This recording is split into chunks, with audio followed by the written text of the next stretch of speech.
time. You've got just 3 weeks left to get your taxes filed. Wednesday, April 15th, of course, is your deadline. If you haven't filed yet, we've got you covered. Chris Harper is the senior manager at Hungerford Nicholas and an instructor over at GVSU. He's joining us live in studio tonight with a few last-minute tips. Chris, thanks for coming in. You're welcome. If I have not filed yet, what should I be doing right now? Well, get your act in gear. 21 days left.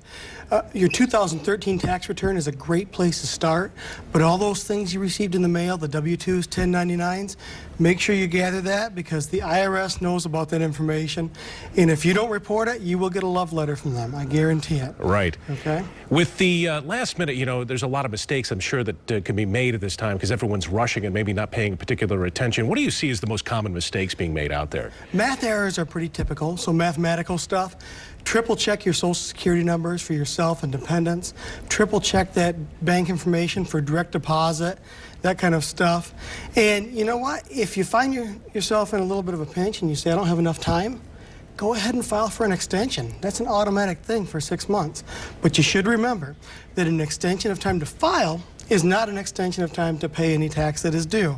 So you still have to work up what that amount may be. Right. You better ballpark what you might owe if you want to have that extension, at least a little grace period there going in. That's right. And if you do owe, very important here, at least file the return.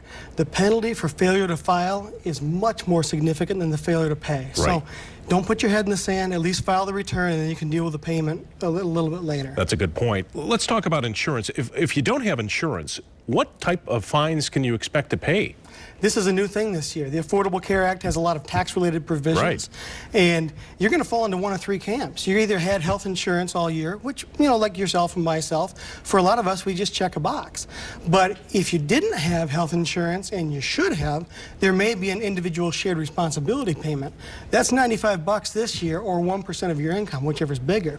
Next year, that bumps up to 2%. Now, there are a lot of exemptions. In the marketplace where you received your health care, if you did it through the marketplace, they may grant an exemption, or the IRS has some exemptions. I know that I've given you guys a web link that you can put on your website to take a look at that. But if you didn't have health insurance, and you should have, there may be some dollars owed. All right. You guys are going to be burning the midnight oil, I'm sure, over the next 3 weeks, just like everybody else. Staying busy. That's right.